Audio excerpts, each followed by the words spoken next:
London, in the cold grip of early winter, lay beneath a shroud of fog, its gas lamps casting a dim glow upon the damp cobblestone streets.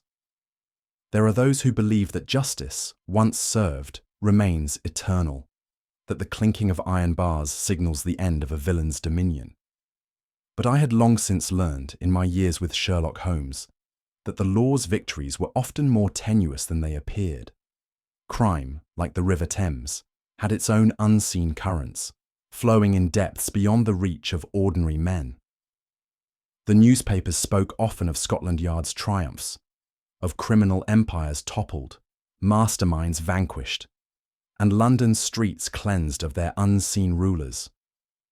And yet, in the shadows of the city, another truth lurked, one that the constables patrolling Whitechapel or the officials at Scotland Yard were hesitant to speak aloud. There were men in London whose power could not be contained by prison walls, men whose reach extended beyond the iron bars that confined them, their whispered orders carrying weight as heavy as the law itself. It was a thought I had pondered on occasion, though never with much conviction. That is, until the case of Victor Sloane shattered my illusions. It was a case that would begin, as so many others had, within the familiar sitting room of 221B Baker Street, with the crackling of the fire, the faint scent of Holmes's pipe smoke, and the sudden arrival of an agitated visitor, bearing tidings that would challenge the very notion of what it meant to be truly imprisoned. There had been a time when the name Victor Sloane had inspired fear in the hearts of men from Whitechapel to Westminster. He was no common ruffian, no brute who wielded power through violence alone. Sloane was a strategist, a man whose intellect rivaled that of a chess master. Each move calculated, each sacrifice deliberate. He was the silent hand that controlled London's underworld, a puppeteer whose strings ran through gambling dens, opium houses, and illicit enterprises of every variety. But crime, no matter how meticulously orchestrated, is never without flaw. 3 years prior, after an exhaustive pursuit, Scotland Yard had finally ensnared him. The trial had been swift, the evidence irrefutable. A dozen witnesses had testified against him, detailing the full breadth of his empire. Sloane had been sentenced to life imprisonment in Pentonville Prison, and with his incarceration, London had supposedly breathed a sigh of relief. I remembered the headlines well. The fall of a crime tyrant. Victor Sloane caged at last. In the weeks that followed, the city's criminal underbelly had fractured, his empire left leaderless. Order, or what passed for it, had seemingly been restored. And yet, as I was soon to learn, even a caged man can still command an empire. It was on a damp evening in November that Inspector Lestrade arrived at Baker Street, his brow furrowed, his step hurried. I had seen the man exasperated before. Indeed, it was a state in which he often found himself when dealing with Sherlock Holmes. But there was something different this time. His usual air of brusque confidence was absent, replaced by an agitation that he scarcely attempted to conceal. "Holmes," he said, barely waiting to be seated. "It's Sloane." Holmes, who had been lounging with his pipe, arched an eyebrow. "Has he escaped?" "No." Lestrade leaned forward, lowering his voice. "But he may as well have." The inspector wasted no time in delivering his account. Despite Sloane's imprisonment, his influence remained eerily intact. Witnesses who had testified against him had begun to disappear, some vanishing without a trace, others found dead under mysterious circumstances. Scotland Yard's informants swore, in hushed tones, that orders were still being given, that Sloane's men continued to operate under his direction. Holmes exhaled a slow plume of smoke, his eyes sharp with interest. "And how, precisely, does a man in a locked cell maintain command over an empire?" "That," Lestrade admitted grimly, "is what we cannot explain." I saw the familiar gleam in Holmes's eyes, the quiet hum of an intellect already at work. And in that moment, I knew. The game had begun. Lestrade steepled his fingers, his expression grim. It started 3 months ago, he said. At first, we thought it coincidence, misfortune even. But now, he exhaled sharply. Now, we know better. Holmes leaned forward slightly, his gaze sharp. Explain. There were a handful of men, Lestrade continued, who had helped bring Sloane to justice. Informants, former associates, those who had turned against him in the end. He shook his head. They began disappearing one by one. A man found floating in the Thames, another found dead in his own lodgings, no sign of forced entry. A third vanished, without a trace. And all of them had testified against Sloane, I asked. Lestrade nodded. Every single one. Holmes tapped his fingers against the armrest of his chair. And their deaths, were they investigated thoroughly? Lestrade's mouth tightened. Of course, but there was nothing. No connection, no suspects, just a lingering whisper among our informants that Sloane's reach is longer than the law believes. A curious sentiment, Holmes murmured, particularly as its subject is locked within 4 stone walls. Lestrade's voice dropped to a near whisper. That's just it, Holmes. We've been watching him. He hasn't spoken a word to any visitor, no letters, no messengers. And yet, the killings continue. Holmes was silent for a long moment, the only sound in the room the gentle crackling of the fire. Finally, he murmured, almost to himself, a chess master need not touch the board to move his pieces. Lestrade frowned. What do you mean? I mean, my dear Lestrade, that you are operating under the assumption that power must be wielded by the hand directly, Holmes said. Yet history is littered with rulers who governed without ever leaving their palace walls. Sloane may be imprisoned, but that does not mean he is without influence. Lestrade scowled. But how? We've kept him under constant surveillance. Holmes turned his piercing gaze upon him. Surveillance, my good fellow, is only as effective as those conducting it. Lestrade blinked, then swore under his breath. You think it's an inside job? Holmes merely smiled. I think, he said, rising from his chair and retrieving his coat, that we shall have our answer soon enough. Holmes donned his hat with a certain air of satisfaction, his movements brisk and precise. Come, Watson, he said. A prison cell may confine a man's body, but it cannot so easily contain his will. I hesitated. You mean to say you already have a theory? My dear fellow, Holmes said, reaching for his pipe, I have several theories. The question is merely which will survive the weight of evidence. Lestrade stood as well, adjusting his coat. I suppose this means you'll take the case. Holmes's expression was unreadable, but there was a gleam in his eyes, one I had seen many times before. A criminal mastermind who commands his empire from behind bars, he mused. A puzzle worthy of my attention, indeed. I could not help but sigh, for I knew, as surely as I knew the man before me, that our quiet evening had come to an end. Once Holmes had set his mind upon a mystery, there would be no rest until it was unravelled, and thus, with little more than a name and a shadow of suspicion, we stepped out into the London night, unaware that we were walking into the web of a spider who, though caged, had never ceased to weave. The grim facade of Pentonville Prison loomed before us, its high stone walls blackened by soot, its iron gates a reminder of the many souls it had swallowed whole. The air was thick with damp, carrying the faint scent of decay and iron, a scent I had come to associate with places where hope had long since perished. Holmes strode ahead, his expression unreadable while I trailed behind, my thoughts occupied by the man we had come to see.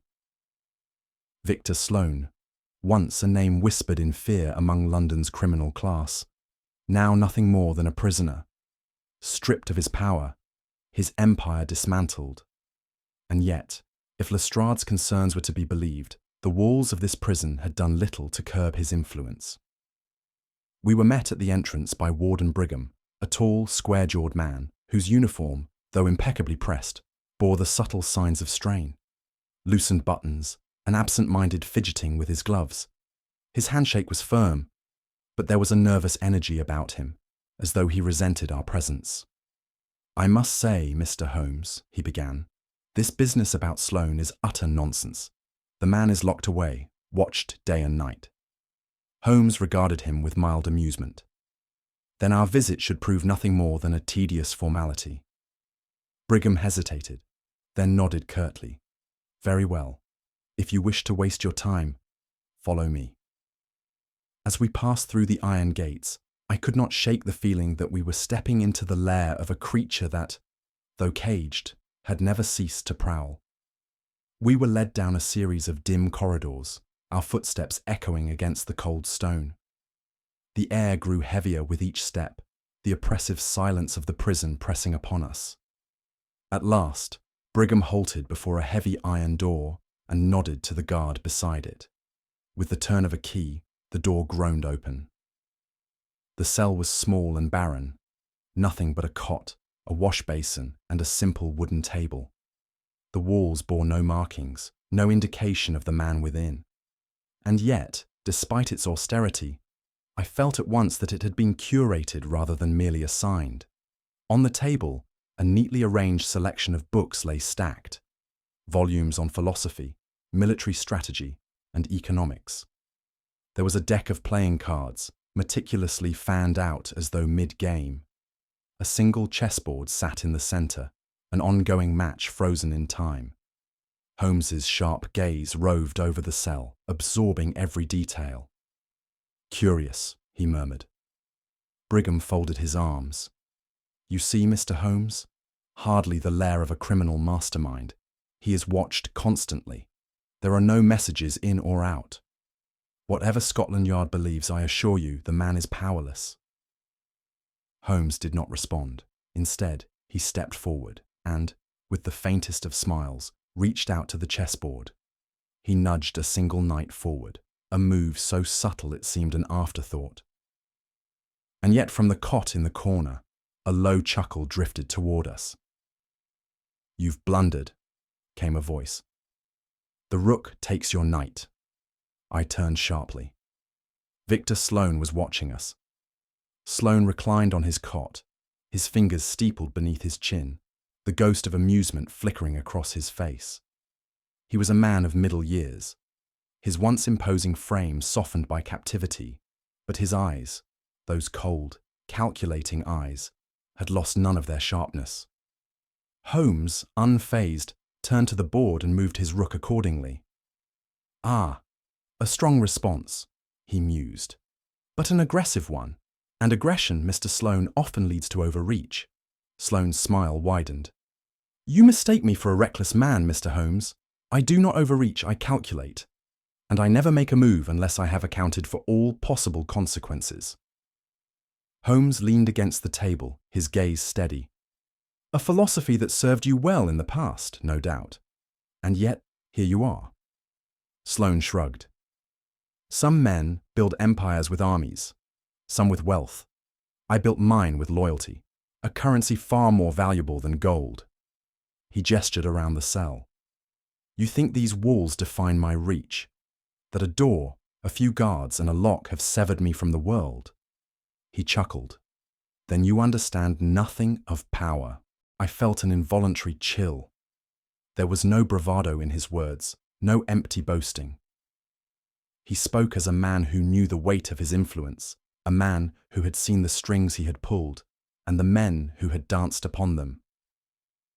Holmes remained silent, studying him. Then, without breaking eye contact, he reached into his pocket, withdrew a folded newspaper, and placed it on the table. Sloane did not move. But I saw the flicker in his expression, the barest hesitation before he exhaled, almost in amusement. "You've been reading the advertisements, then?" Holmes's lips curved. "Indeed." Sloane nodded slowly. "And what is your theory?" Holmes tapped the paper. "I believe you still have pieces on the board, Mr. Sloane. And I believe you're playing a game no one else realizes has begun." For the first time, Sloane's smile faded. He sat forward slightly, regarding Holmes with an intensity I had not expected. Two minds, locked in a silent duel. And in that moment, I knew this game was far from over. Holmes had always maintained that a man's manner, more than his words, betrays his true thoughts. As we moved through the prison, I observed how his keen gaze flickered over the guards, assessing them with an almost surgical precision. Most stood at attention with the practiced indifference of men long accustomed to their profession, yet I could sense Holmes's dissatisfaction. He slowed his pace as we neared a corridor adjacent to Sloane's cell, his focus narrowing upon a single figure, Officer Merrick. The man was of medium height, with sharp features and a build that suggested prior military service. Yet there was something amiss. While the other guards carried themselves with the weary confidence of those accustomed to routine, Merrick's shoulders were stiff, his hands twitching ever so slightly at his sides, and most tellingly, he would not meet Holmes's gaze. "A moment of your time, officer," Holmes said smoothly. Merrick hesitated, then turned with the jerky motion of a man suddenly summoned to an executioner's block. "Sir?"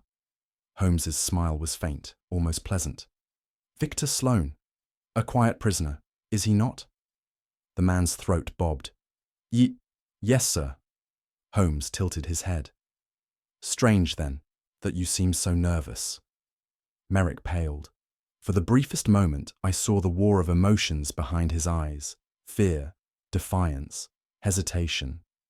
Then, with a sharp nod, he muttered, "I have rounds to finish," and turned on his heel. Holmes watched him go, his expression unreadable. "Interesting. What do you make of him?" I asked. Holmes exhaled slowly. A man burdened by knowledge, he dare not speak.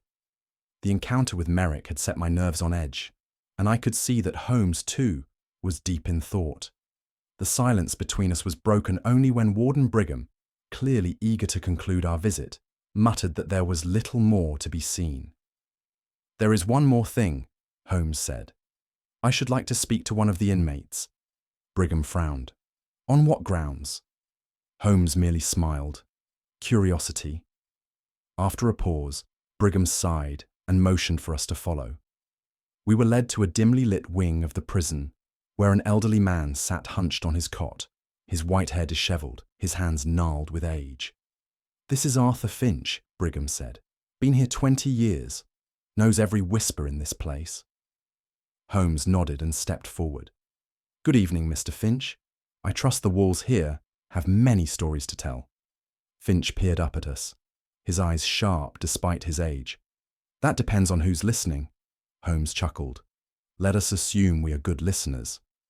The old man hesitated. Then, lowering his voice, he said, "The guards. They change when the sun goes down." Watson frowned. "What do you mean?" Finch's eyes darted toward the corridor. "They act different at night, more careful, watchful. They don't speak, but they move like men carrying secrets." "And Sloane?" Holmes pressed. A long silence. Then Finch murmured, "No man speaks to him. No visitors, no letters. But I tell you this, when the lights go out, he ain't just a prisoner in a cell. He's something else." Brigham scoffed. The ramblings of an old man. But Holmes's gaze had sharpened. He extended his hand. "You have been most helpful, Mr. Finch." Finch hesitated before shaking it. His grip was weak, but his fingers trembled with something more than age. "Mark my words," he whispered. "If Sloane wants you gone, you disappear." We left Pentonville Prison under a sky heavy with rain, the streets slick with the day's cold drizzle. The night air carried the distant toll of a church bell, as though marking the hour of some unseen reckoning. Holmes walked in silence for several minutes, his gaze fixed ahead, his long strides purposeful yet unhurried. I'd come to recognize this state of his, a mind working furiously beneath a placid exterior. Finally, I could bear it no longer. "Holmes," I said, "what are you thinking?" He stopped abruptly, turning toward me with that peculiar gleam in his eyes. "Do you recall our conversation on the nature of power, Watson?" I frowned. "Yes." Holmes nodded. "Then consider this. If a man can hold dominion without ever setting foot outside his cage, What does that say about the bars that contain him? I blinked. You mean to say, I mean, Holmes interrupted, that we are dealing with a man who understands that power is not the act of striking. It is the ability to make others move at your will. A gust of wind rattled the gas lamps above us, and for the first time that evening, I felt a shiver run through me. Holmes resumed his pace, his voice softer now, almost to himself. A king does not leave his throne to wage war, Watson. He merely whispers into the right ears. It is a singular fact that among the criminal fraternity, fear can be as binding as loyalty. In the days that followed our visit to Pentonville Prison, Holmes and I traversed the shadowed corners of London, where Sloane's name had once carried the weight of a monarch's decree. And yet, despite our inquiries, we found only silence. We began in Whitechapel, where the remnants of Sloane's empire still lurked in the back rooms of public houses and the dim recesses of dockside warehouses. Holmes engaged in conversation with a number of former associates, men who had once benefited from Sloane's influence but now found themselves untethered, their patron locked away. Yet none would speak. Their answers were vague, their manner guarded. One man, a bookmaker by trade, listened to Holmes's inquiry with an impassive expression before murmuring, "Sloane's gone, that's all I know." He returned to polishing a glass, his hands steady, but there was a flicker in his gaze, the briefest hesitation that did not escape Holmes's notice. Another, a dock foreman with a scarred cheek, met our questions with a slow shake of the head. "I keep to my own," he said. "I don't ask questions, and I don't answer them." Even those who had once been Sloane's rivals displayed an uncharacteristic reluctance to discuss the matter. Holmes pressed a man known as Edgar Pike, a former smuggler whose operations had been all but dismantled by Sloane's rise. Surely, we reasoned, if anyone wished to see Sloane's power diminished, it would be Pike. Yet Pike merely exhaled, his eyes narrowing.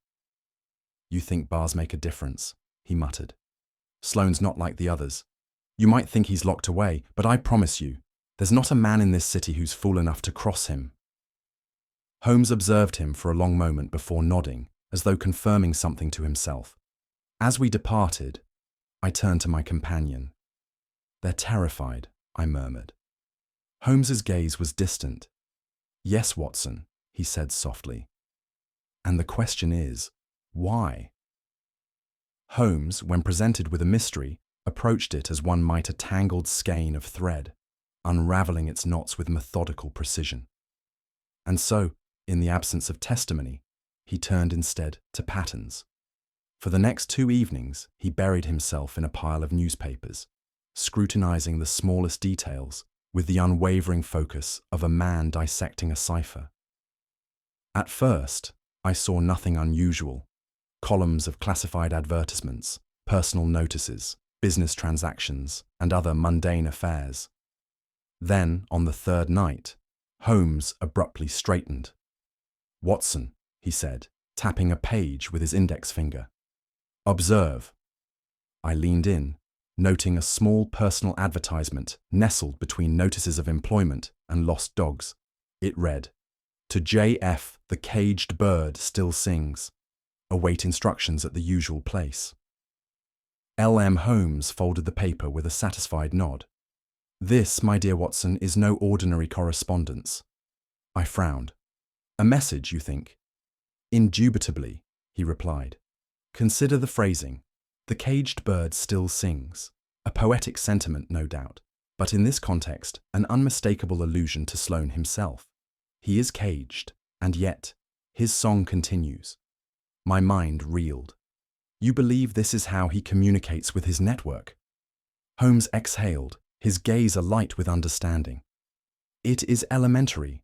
With no letters, no visitors, and no direct contact, the only means by which Sloane could exercise his will is through a method so mundane that it evades scrutiny." He gestured to the newspaper, hidden in plain sight. He turned the pages, producing another advertisement, this one seemingly addressed to a different recipient. To CB, silence until the storm passes. The tide turns soon. Holmes's lips curled in quiet amusement. Do you see the elegance of it, Watson? A man imprisoned and watched day and night cannot be seen passing messages, but the public prints remain free for all to read. Sloane requires no couriers, no bribed guards. His orders are broadcast openly, encoded in the most unassuming of spaces. A chill ran through me. And no one suspected. Holmes shook his head. Who would? A handful of innocuous words, buried among 1,000 others. The very simplicity of it is its genius. He leaned back, steepling his fingers. The question now, my dear Watson, is whether we can decode his next move before it is too late. Holmes spent the next several hours in complete silence, seated in his chair with newspapers spread before him, his sharp gaze flickering across the pages like a scholar decoding an ancient text. His fingers drummed lightly upon the armrest, and I knew better than to interrupt when he was in such a state. At last, he exhaled, his eyes gleaming with satisfaction. There it is, Watson. As elegant a system of coded communication as I have ever encountered. I leaned forward, eagerly. You have broken it. Holmes gestured to a column of classified advertisements. Not broken, Watson. Understood. Observe the phrasing of these messages. Each contains a subtle but unmistakable pattern. Here, in Tuesday's edition, the caged bird still sings. And then, 2 days later, the melody changes with the tide. You see the progression. I furrowed my brow. A sequence, then. A way of passing instructions. Precisely. Holmes's long fingers tapped the paper. The messages are staggered, appearing in various newspapers over time. They seem like harmless notices, requests for lost items, brief personal statements. But their placement and phrasing are the key. By tracking the sequence, I can deduce their meaning. He produced a separate clipping. The tide turns soon. What does this suggest to you? I hesitated. Some kind of impending action. Holmes nodded. An instruction to his men. I believe Sloane is orchestrating something imminent. A major event. If my deductions are correct, this last message signifies the final stage of his plan. A sense of unease settled over me. Then he is still in control. Holmes smiled thinly. Control, my dear Watson, is not dictated by one's location, but by the influence one wields. And Victor Sloane wields a great deal more than most men realize. I stared at him. But how, Holmes? If the newspapers serve as his voice, who delivers his words to them? Holmes steepled his fingers. That, Watson, is the question upon which this entire case hinges, and I suspect I already know where to look. Holmes rose abruptly, retrieving his coat with a movement that signalled the birth of a decisive action. We must pay another visit to Pentonville Prison, and this time, Watson, we shall look not at Sloane himself, but at the walls that confine him. I followed as he strode toward the door. You suspect someone on the inside? He nodded. It is elementary. Sloane's messages reach the newspapers, yet he has no contact with the outside world. That can mean only one thing. Someone within the prison is acting as his intermediary. We arrived at Pentonville under the cover of early evening. Warden Brigham greeted us with the same practiced indifference as before. But Holmes, ever the keen observer, studied him with renewed intensity. I trust your investigation has yielded results, Brigham inquired coolly. Holmes gave a non-committal shrug. There are still missing pieces, but we edge ever closer to the truth. He tilted his head. Tell me, Warden, how do you account for the fact that Sloane has maintained such a formidable reputation despite his confinement? Brigham's lip curled. Fear lingers, Mr. Holmes. A name can carry weight long after the man himself has been locked away. Holmes smiled. Indeed. And yet, I wonder, is it only his name that lingers, or something more? Brigham's eyes flickered, just for a moment, but long enough for Holmes to register it. He turned to me. Watson, I believe it would be most instructive if you were to examine the financial ledgers of this establishment. Brigham stiffened. I beg your pardon. Holmes smiled. Surely a public institution such as this keeps careful records, payments, wages, bonuses. He clasped his hands behind his back. I have always found that where words deceive, numbers tell the truth. Brigham's expression darkened. This is absurd. Holmes held up a calming hand. Think nothing of it, Warden. A simple precaution. After all, if you have nothing to hide, then there is nothing to fear. I watched as Brigham's jaw tightened, his gaze hardening, but he said nothing. And in that silence, Holmes found all the confirmation he required. It was past midnight when Holmes finally abandoned his newspapers and rose from his chair with a quiet sigh of satisfaction. The threads are beginning to tighten, Watson, he murmured. The question now is whether we can unravel them before the spider realizes we are tugging at his web. I set down my notes. Then you believe we are close to exposing Sloane's method? Holmes gave a faint smile. Close enough that I expect he will soon grow impatient. Men such as Sloane do not tolerate interference for long. He reached for his coat. I think a walk would clear my thoughts. Would you care to join me? I glanced at the hour and shook my head. Not tonight, Holmes. It has been a long day. Holmes nodded, and without further word, he slipped out into the night. I had not been asleep long when I was roused by the sharp rap of the door-knocker. Throwing on my dressing gown, I hurried to open it, and there, standing in the gaslight, was Holmes, his coat torn at the sleeve and an expression of cool amusement on his face. "Holmes!" I cried. "What happened?" He stepped inside, brushing off my concern with a wave of his hand. "A most illuminating encounter, Watson. It seems our inquiries have not gone unnoticed." He seated himself and reached for his pipe. As I turned into the alley behind Baker Street, I was aware of footsteps falling into time with mine. A subtle rhythm, too careful to be coincidence. I paused. The footsteps paused. I resumed my pace. So did they. I leaned forward.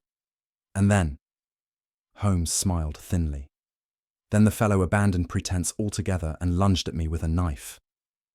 I started. Good heavens, are you hurt? Not at all. His approach was clumsy, perhaps a hired hand rather than a true professional. A swift step to the side, a well-placed cane to the wrist, and he saw fit to flee rather than press the attack. His gaze darkened slightly. It was no mere act of street violence, Watson. It was a warning. Sloane knows we are closing in. Holmes's prediction proved accurate sooner than either of us had anticipated. The following morning, as we sat in our rooms discussing the attack, there was a loud knock, and Inspector Lestrade burst in, his face alight with triumph. "We've got him, Holmes," he declared, brandishing a sheet of paper. Holmes raised an eyebrow. "You have Sloane?" Lestrade scowled.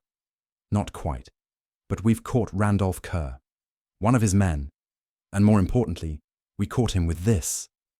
He tossed the paper onto the table. Holmes retrieved it, scanning the charred remnants of what had once been a letter. "Intriguing," he murmured.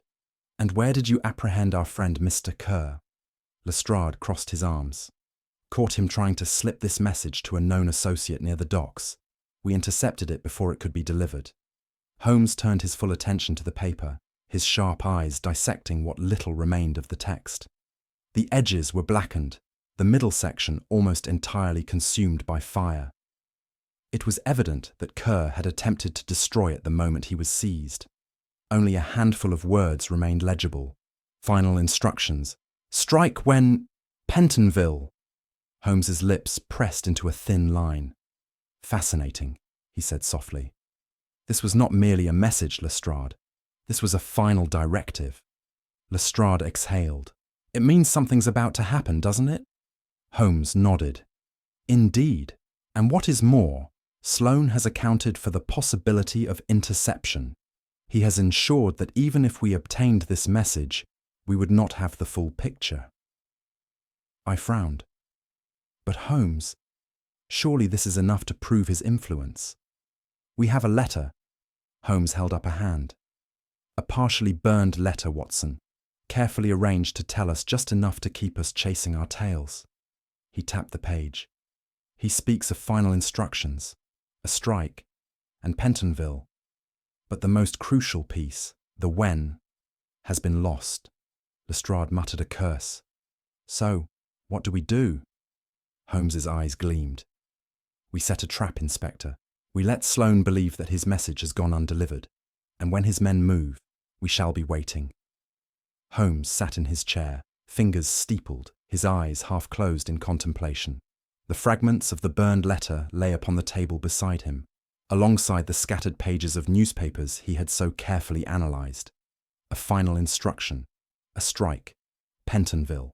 The puzzle pieces were aligning, but the picture remained incomplete. Lestrade paced near the fireplace. We've got Kerr in custody, Holmes. If we press him, he may talk. Holmes shook his head. You overestimate his importance, Inspector. Kerr is but a messenger, a pawn in a game he does not fully understand. He carried the letter, but he did not write it. Sloane has ensured that his men know only what they need to and no more. I glanced at the charred note. Then we are left waiting in the dark.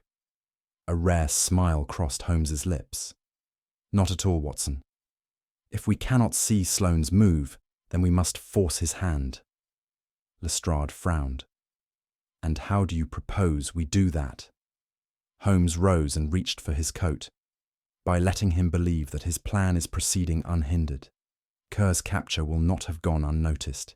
His associates will be watching, waiting for signs of danger. We must give them none. Lestrade's brows knitted. You mean to release him? Not quite. We shall let it be known that Kerr escaped custody, his message destroyed in the process. That will reassure Sloane's men that their orders remain a secret, known only to them. Holmes's gaze sharpened. And when they move to execute those orders, we shall be waiting. Lestrade nodded grimly. And where do you expect them to strike?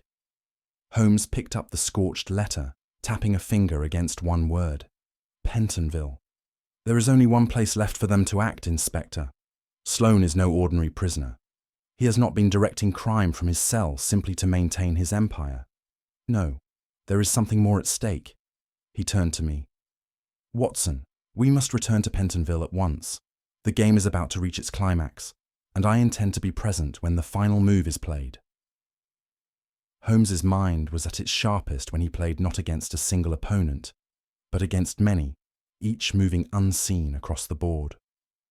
The challenge was not merely to anticipate a man's next step, but to compel him into taking it. Kerr's capture, Holmes mused, has unsettled them.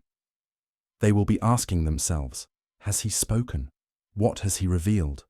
If they believe their operation is compromised, they may delay their plans or scatter altogether. Lestrade frowned. So we let them think nothing has changed? Holmes smiled faintly. On the contrary, we let them think everything has changed, in the worst possible way.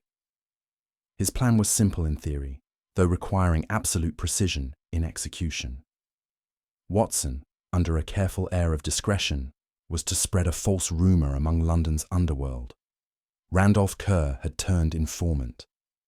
The word would reach the right ears, and panic would ripple outward. They will act swiftly, Holmes said, tapping his fingers against the armrest. If they believe Kerr is revealing secrets, they will attempt to silence him, or worse, move before their plan is discovered. Lestrade's eyes narrowed. And we let them come to us. Precisely. By this time tomorrow, Sloane's men will believe they are racing against time itself. They will have no choice but to strike at once. He turned to me with that knowing glint in his eyes. And that, my dear Watson, is when we shall be waiting for them. Night had fallen over Pentonville Prison, casting its high walls in shadow. A damp mist curled through the empty streets, muffling the distant sounds of the city. The world beyond those walls slept, but inside we knew the game was reaching its conclusion. Holmes, Lestrade and I had taken up a hidden position just beyond the perimeter, our eyes trained on the entrance and surrounding grounds. Scotland Yard men were stationed at discreet intervals, waiting, watching. The silence was oppressive, broken only by the occasional distant clang of a prison gate. Lestrade shifted beside me. "Are you certain they will come, Holmes?" Holmes did not turn his gaze from the prison. "If the right pressure has been applied, they are already on their way." The minutes crept by. Then, without warning, a shadow detached itself from the darkness near the far end of the wall. Another followed, then another. Holmes exhaled softly. And so, the players take their places. The trap had been set. Now, all that remained was to spring it. The night air was thick with tension. From our concealed vantage point near Pentonville Prison, we watched the shifting of the guards and the slow, measured patrols along the perimeter.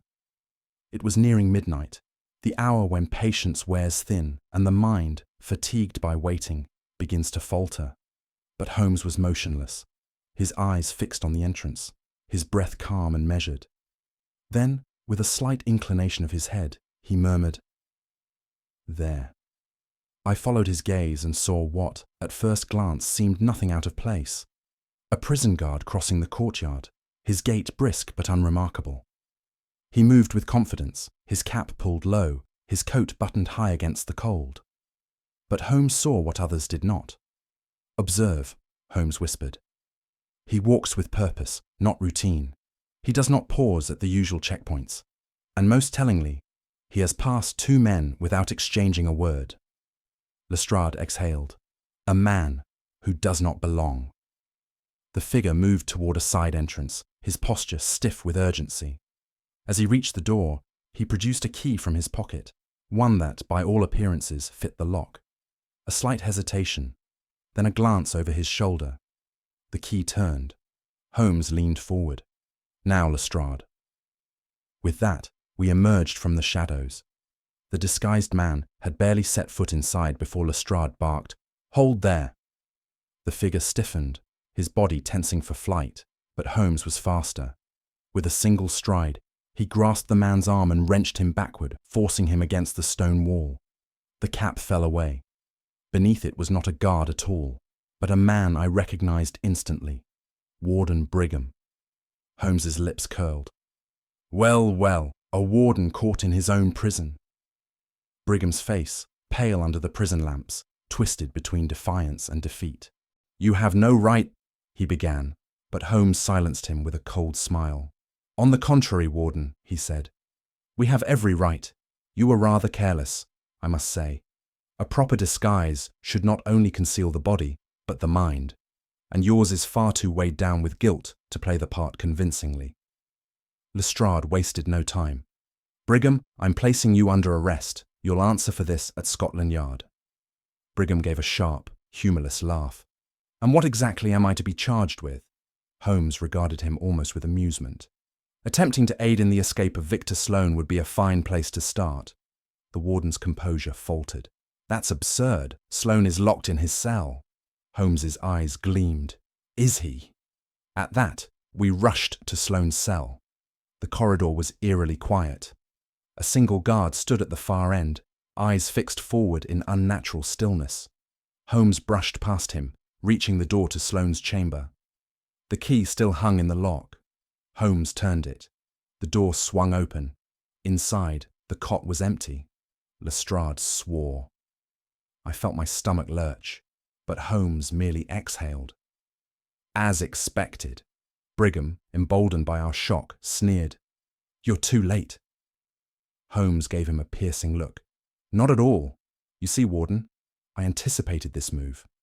The real question is, how far has he gone?" Brigham's jaw clenched. Holmes turned to Lestrade. "Seal the prison. No one in or out." He straightened his coat. "Gentlemen, the chase is not over yet." Brigham's face was a portrait of cold defiance, but I could see the faint glisten of sweat along his brow. Lestrade, now thoroughly roused to the gravity of the situation, stepped forward, with his hands clenched. "So it was you all along," he growled. "The respectable warden of Pentonville, playing lapdog to the very criminal he was supposed to contain. Brigham sneered. You think you've won? You think Sloane is still here? Holmes exhaled sharply. You mistake me for a man easily deceived, Warden. He turned his piercing gaze toward the corridor. Your escape plan was clever, I grant you, but it relied on one assumption, that I would be unaware of it until the moment was upon us. Brigham's breath hitched, and Holmes allowed himself the faintest of smiles. You intended to smuggle Sloane out this very night, disguised as a dead man. The colour drained from Brigham's face. Holmes gestured toward the dimly lit hall beyond. Had we arrived even minutes later, I suspect we would have found a body in Sloane's cot, cold to the touch, with all the signs of a natural death. And yet, that body would not have been Sloane's, would it? Lestrade inhaled sharply. The prison doctor, he's in on it too. Holmes nodded.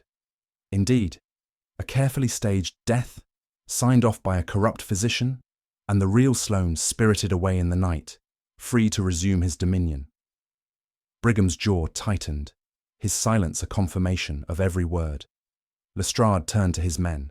Take him away, and put the prison on full lockdown. I want that doctor found.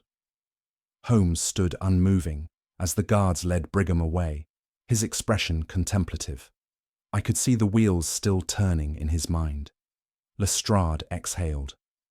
Well, Holmes, I'll admit you had me fooled for a moment there. But how did you know? Holmes's eyes flickered with amusement. My dear Lestrade, the first rule of deception is that it must be flawless. And yet, when we first arrived at this prison, there was one imperfection. The guards. I frowned. The guards? Holmes nodded. Some were uneasy, others too indifferent, a clear sign that something unnatural was afoot. Then there was Brigham himself. He dismissed Sloane's influence too readily. A warden confident in his prisoner's containment would have no need to reassure us so insistently. He gestured toward Sloane's cot. But the true confirmation came when we found his cell empty. The elaborate nature of this scheme, the newspaper messages, the bribed officials, the faked death, it all pointed to one truth. I inhaled sharply. That Sloane had never stopped ruling his empire. Holmes smiled faintly. Precisely. A man such as Sloane does not relinquish control. He merely changes his method. Lestrade let out a low whistle. Well, I'll be... Holmes adjusted his coat. Come, Watson. We have done our part. The rest is in the hands of the law. As we stepped into the cold night, I cast one last glance at the prison. Somewhere within, Victor Sloane was learning that for all his power, there was one force greater than ambition. The mind of Sherlock Holmes. The events of the previous night had left me in a state of exhausted exhilaration. I had borne witness to a criminal empire dismantled, an escape thwarted, and a warden unmasked as a traitor to his own post. Yet, as dawn broke over London, casting its golden light upon the familiar clutter of 221B Baker Street, Holmes sat in his chair, as composed as if the matter had been a trifling diversion. He had spoken little since our return, his long fingers steepled before him, his gaze distant. The faint tendrils of pipe smoke curled through the air, a sure sign that his mind still moved through the labyrinth of the case, searching for its last, unseen threads. At last, he stirred. You are unusually quiet this morning, Watson. I exhaled. I am still reeling from the enormity of it all, Holmes. The scale of Sloane's operation, his ability to command men, even from a prison cell, it is beyond belief. Holmes gave a slight nod. Indeed, and yet it was not beyond detection. A knock at the door interrupted us. Mrs. Hudson entered with a note from Lestrade. Holmes unfolded it with a flicker of interest. Well? I asked. As expected, he murmured. Brigham has made a full confession. The prison doctor, too, is in custody. He glanced at me with a glint of satisfaction. It is a rare thing, Watson. to dismantle an empire without ever confronting its king. I shook my head. But how did you see it so clearly? Holmes set his pipe aside. Let me show you. Holmes reached for the stack of newspapers still littering the table. The first clue, he began, was Sloane's unbroken influence. When Lestrade arrived at our door, he carried the certainty that a man behind bars could still command loyalty, silence, and death. He tapped the papers. That alone was a paradox, requiring explanation. He picked up one of the classified sections. Then came the newspaper messages, an exquisite method of communication, allowing Sloane to issue orders to his men in the open, without ever leaving his cell. It was a cipher of simplicity, hidden beneath the banal notices of lost dogs and second-hand furniture. I nodded. Yes, but the newspapers alone did not reveal the warden's involvement. Precisely, said Holmes. That required observation. When we visited Pentonville, I noted that some guards were uneasy, while others were indifferent. The pattern was inconsistent, which suggested a division in knowledge. Some were complicit, others were not. He leaned forward. That led to Brigham. He was too dismissive of Sloane's influence, too eager to assure us that nothing was amiss. A man who has nothing to hide does not feel the need to convince others of his ignorance. Holmes gestured toward my notebook. But even then I lacked proof. The final piece came from Randolph Kerr's intercepted message, a final instruction meant to trigger Sloane's escape. That confirmed my theory. Sloane's men had no intention of waiting indefinitely for their leader. They were ready to act. Lestrade's note lay open on the table, detailing Brigham's confession. With the warden compromised, the entire scheme collapsed. The corrupt guards confessed, the doctor admitted his role, and Sloane, denied his escape, was left powerless at last. I exhaled. And yet, for all his cunning, one thing undid him. Holmes smiled. A single human weakness, Watson, and that brings us to the final clue. Holmes leaned back, his expression one of quiet satisfaction. All great criminals, Watson, are betrayed not by their brilliance, but by their accomplices. I frowned. You mean Brigham? Holmes shook his head. Number Officer Merrick. I sat up straighter. But Merrick told us nothing. Ah, but that is precisely the point, Holmes replied. When we first questioned him, his silence was not the silence of defiance, but of fear. He was not a willing conspirator, but a reluctant pawn. I recalled the moment. Merrick's averted gaze, his anxious posture. You suspected him even then? I knew, said Holmes. A man accustomed to guarding prisoners should have no difficulty meeting the gaze of a detective. And yet, when I spoke of Sloane's continued influence, Merrick could not look me in the eye. He exhaled. That was the hesitation of a man with knowledge too dangerous to speak aloud. I exhaled. So you pressed him further? Holmes nodded. It took little more than a carefully phrased remark, Watson. I said, a prison is only as strong as the men who guard it. The moment I did, Merrick's hands trembled. He steepled his fingers. That was when I knew. Sloane did not control his men through wealth or brute force. He controlled them through fear. I leaned back, my mind reeling. And so, in the end, fear undid him. Holmes smiled faintly. Fear, my dear Watson, is a far less loyal servant than ambition. It was midday when Lestrade arrived at 221B Baker Street, his expression one of satisfaction tinged with weariness. Holmes and I had been expecting him, and he wasted no time in delivering his news. It's done, he announced. Victor Sloane is being transferred as we speak. Scotland Yard isn't taking any chances. He's bound for a fortress-like facility on the coast, surrounded by nothing but open sea. I exhaled. Then his influence is finally broken. Lestrade nodded. Every last thread of it, the doctor, the guards, even the men waiting on the outside, all accounted for. We've intercepted messages confirming that without Sloane at the helm, his empire is crumbling by the hour. His men are turning on one another, and those who were loyal to him no longer know where to look for orders. He crossed his arms. By the time he reaches his new cell, he'll be a king without a kingdom. Holmes, who had been listening in silence, gave a small nod. Then, for now, the storm has passed. Lestrade scoffed. For now, though I don't mind saying, Holmes, that I'll sleep better knowing he's locked away. There's something about a man like Sloane, someone who can control an army with nothing but a whisper. It chills the blood. Holmes tapped his fingers against the armrest. Power, Lestrade, is a curious thing. It is not dictated by chains, nor by the height of the walls that contain it. A man may command from a throne, or from a prison cell, so long as he holds the minds of men in his grasp. Lestrade shook his head. Not anymore. That grip is gone, thanks to you. Holmes smiled faintly. Thanks to the truth. Nothing unravels a great deception faster than the simple act of shining light upon it. Lestrade sighed. Well, here's to hoping that light doesn't dim any time soon. With that, he took his leave, leaving Holmes and me alone once more. Yet, as I turned to my companion, I saw that familiar look in his eyes. A gaze fixed not upon what had passed, but upon what was still to come. I sat for some time, lost in thought. The case was concluded, and yet a lingering unease had settled upon me. Holmes, ever perceptive, caught it at once.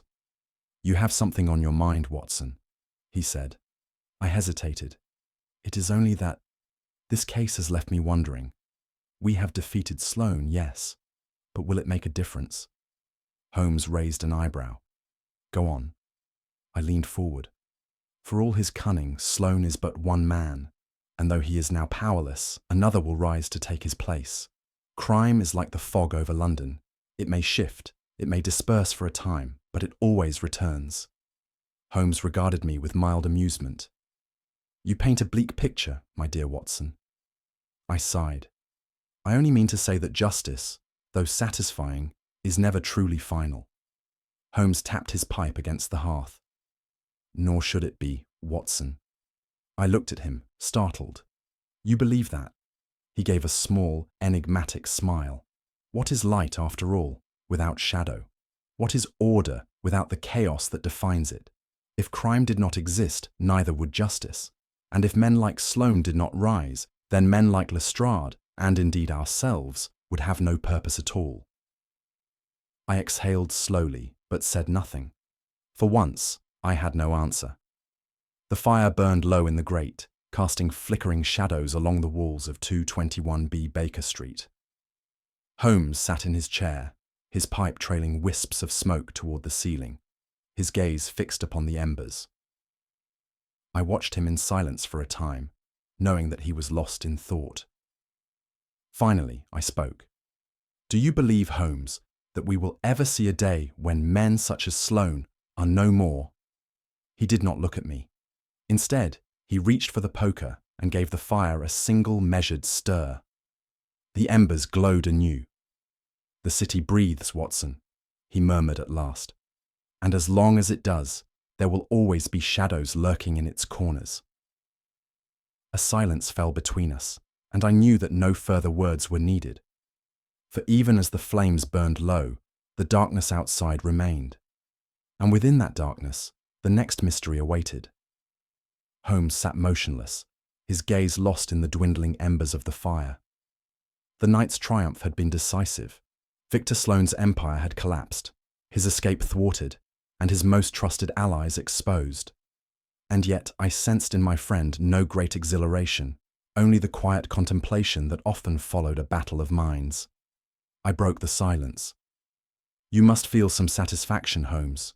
Few could orchestrate such a scheme from a prison cell, and fewer still could dismantle it without ever laying a hand on the mastermind himself. Holmes exhaled, tapping the ash from his pipe. A fascinating case, Watson, not for its scale but for its simplicity. Sloane's strength lay in his ability to command men from the shadows, yet in the end, it was not my deductions that undid him.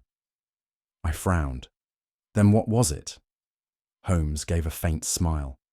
The flaw in all great deceptions, human nature. A man may weave the most intricate web of secrecy, but he cannot control the hesitation of a fearful subordinate. One glance, one moment of doubt, and the entire facade crumbles. I nodded slowly, recalling the nervous flicker in Officer Merrick's gaze, the first crack in Sloane's empire. Holmes leaned back, his expression unreadable. Tell me, Watson, what do you believe was Sloane's greatest mistake? Was it his reliance on fear?